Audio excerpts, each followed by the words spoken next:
अस्सलाम वालेकुम। आप देख रहे हैं डॉक्टर जुल्फ़कार हैदर और हार्ट सर्जरी। इस वक्त हम मौजूद हैं प्रोफेसर डॉक्टर जुल्फ़कार हैदर साहब के साथ। डॉक्टर साहब हार्ट सर्जन हैं, वैस्कुलर सर्जन भी हैं। आज हम डिस्कस करने वाले डॉक्टर साहब से बड़े कॉमन चीज़ है जो वूंड ख़राब होते हैं मरीज़ों के। अक्सर जो आपने देखा होगा जो बाईपास के पेशेंट है उनको ज़ख़म ख़राब हो जाते हैं, बड़ा मसला है। तो आज हम ये डॉक्टर साहब से डिस्कस करने वाले हैं कि जो ज़ख़म ख़राब है, डॉक्टर साहब जो बाईपास के मरीज़ हैं उनके जो ज़ख़म ख़राब हो जाते हैं, अक्सर हमने देखा है कि बहुत बुरे हद तक जो है ना वो मरीज़ बेचारे परेशान होते हैं, ज़ख़म उनके ख़राब हो जाते हैं। उसकी क्या वजह है, ज़ख़म जो है हील क्यों नहीं होते? और मुझे एंटीबायोटिक के बारे में भी बताएं कि जो मिस यूज़ ऑफ एंटीबायोटिक है ये इसको हम कैसे रोक सकते हैं, प्रॉपर एंटीबायोटिक कैसे हम सेलेक्ट कर सकते हैं कि किस मरीज़ के लिए कौन सी जो एंटीबायोटिक है वो सूट करेगी ज़ख़म के मुकाबले। देखिए जी, राणा साहब मैंने गवर्नमेंट सर्विस की है और रिसेंट रिटायर्ड हुआ मैं जॉब सर्विस से, तो बात बड़ी एहतियात से मुझे करनी पड़ती है जी, क्योंकि पब्लिक सर्वेंट रहा हूँ मैं। तो ढके छुपे के अल्फाज में या इंसान एहतियात से या अल्फाज बदल के बात करता है। जी सर। हॉस्पिटल एक्वायर्ड इन्फेक्शन जो है ना, जो क्योंकि लंबी बात तो नहीं हम करना चाहते, जी हॉस्पिटल एक्वायर्ड इन्फेक्शन जो कार्डियक सर्जरी पेशेंट में होता है वो बेसिकली सर्जिकल साइट इन्फेक्शन होता है ठीक है सर। ज़्यादातर। जी जो बाकी उनको लाइन से इन्फेक्शन को लाइन में लड़ी होती है ना, जी जी।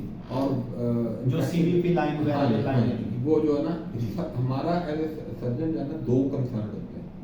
एक सर्जिकल साइट इन्फेक्शन होता है, एक हम कहते हैं वेंटिलेटर मतलब एसोसिएटेड निमोनिया।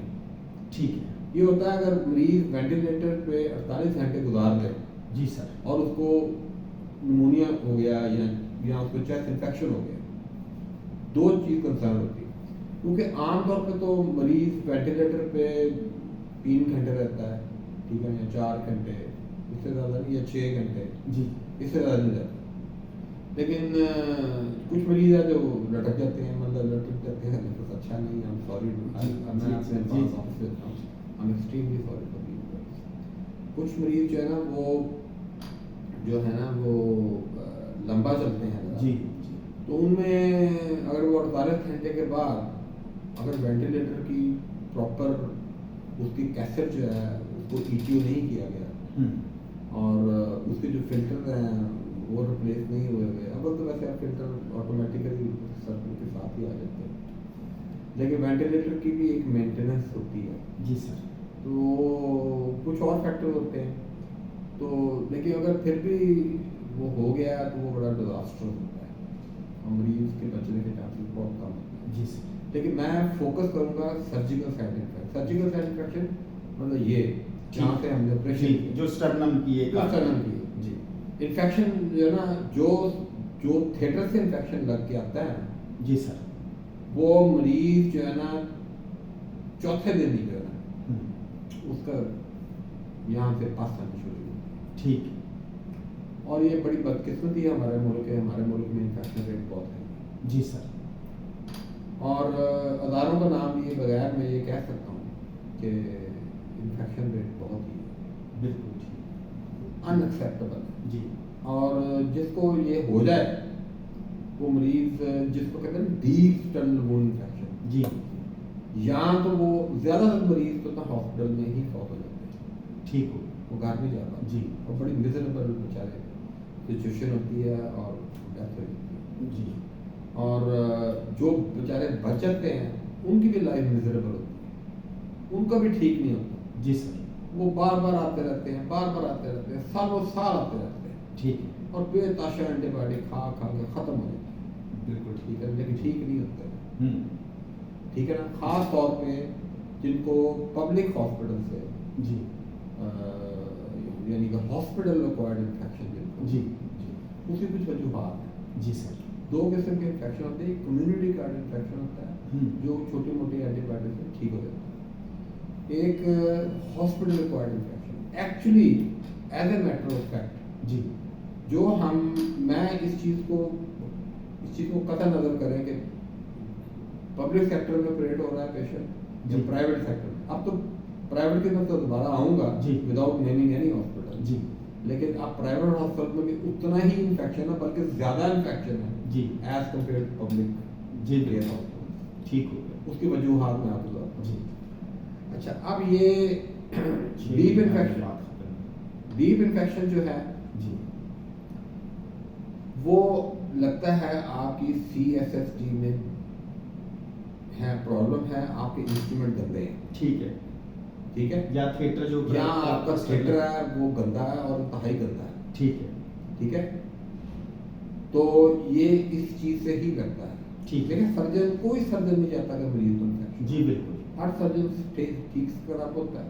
जी सारे जो पब्लिक हॉस्पिटल्स हैं उनमें बहुत अच्छे डिस्पोजेबल गाउन्स हैं, जी। बहुत अच्छा सिस्टम है, सारा कुछ है, जी लेकिन ये सब कुछ क्यों हो रहा है?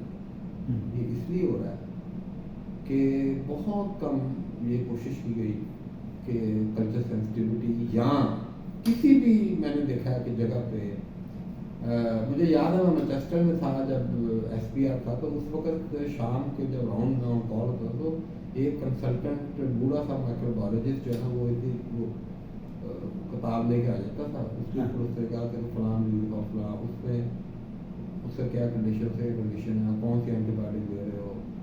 Actually every hospital has its own flora ठीक ओवर ए टाइम। साल बड़े बड़े अस्पताल 20-20 साल से चल रहे होते हैं, जी उनमें फ्लोरा स्टेबलिश हो जाता है। बहरहाल कहने का मतलब ये है कि एक तो चीज़ ये है कि हम हर मरीज को, जी मैंने ये देखा, मैं नहीं ये करता प्रैक्टिस, आपको पता है जी बिल्कुल मैं ये प्रैक्टिस नहीं करता। हर मरीज को हम बड़ी heavy antibiotics as a prophylactic लगाते हैं, जी सर ठीक है।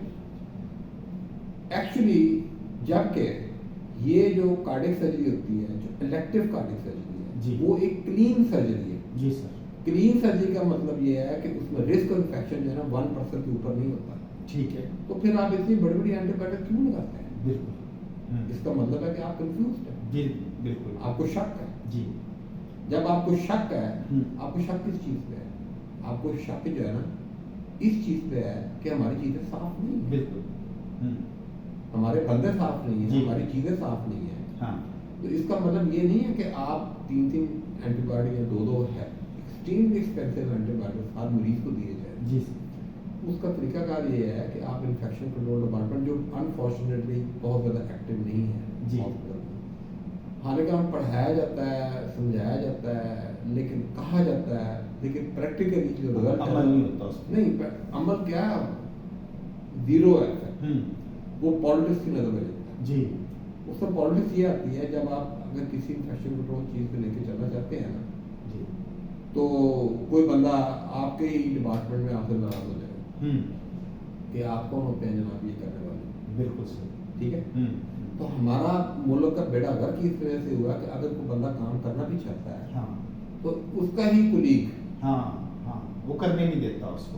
या पॉलिटिक्स ये है कि ये कोई उसका नाम ना आ जाए, हालांकि ऐसी बात कोई नहीं होती। बिल्कुल तो मेरा तो तजर्बा ये है कि जब भी ये करने की कोशिश की जी। तो अपने ही नाराज हो गए, हाँ अपनों ने टांगी खींची बिल्कुल। और काम नहीं कर सके। तो एंटीबायोटिक की सिलेक्शन के लिए सर क्या थोड़ा टाइम लंबा हो रहा है? एंटीबायोटिक की सिलेक्शन बड़ी सिंपल है। जी अगर तो आपकी स्टेबलाइजेशन ठीक है, ठीक है आपके यहाँ कोई इन्फेक्शन नहीं है, जी तो ठीक है simple Augmentin, simple antibiotic like Augmentin जी जना, ठीक है no need to give vancomycin, meropenem, Targocid, जो कि इंतहाई एक्सपेंसिव है। जी अगर आपको ट्रस्ट ही नहीं है अगर अपने ऊपर, तो फिर आप लेते हैं।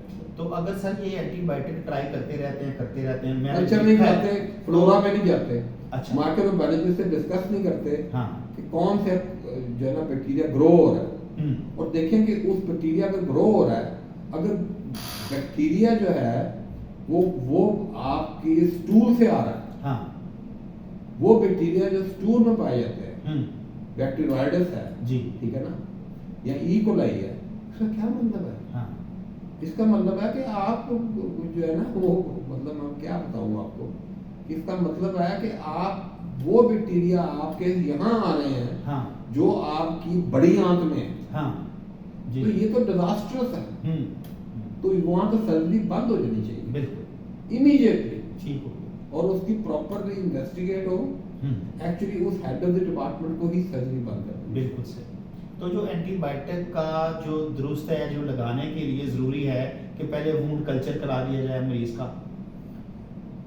नहीं, वूंड कल्चर पहले क्यों कराना? हाँ जब एक दफ़ा इन्फेक्शन हुआ जी आपने उसको सीरियस लेना है, ठीक है ठीक है। आपने उसको एंटीबायोटिक देने से पहले उसके कल्चर्स कराने हैं, ठीक हो वूंड के कल्चर, बिल्कुल। और उसको फॉलो करना है। हाँ। ये नहीं है कि और एक से ज़्यादा कल्चर कराने हैं ठीक हो गया और उसको फॉलो। अरे उसके बाद अगर मरीज बहुत ज़्यादा सेप्टिक नहीं है तो आप होल्ड ऑन भी कर सकते हैं, लेकिन मुश्किल था होल्ड ऑन करना। प्रैक्टिकली एम्पिरिकली आपको ट्रीटमेंट स्टार्ट करना पड़ता है, ठीक हो लेकिन खुदा के वास्ते कुछ तो मतलब आप वूंड कल्चर को फॉलो करें, ब्लड कल्चर्स करवाएं, ठीक है ना, और रैंडम चेकिंग करें इंस्ट्रूमेंट्स की, रैंडम चेकिंग करें फिर टेबल की।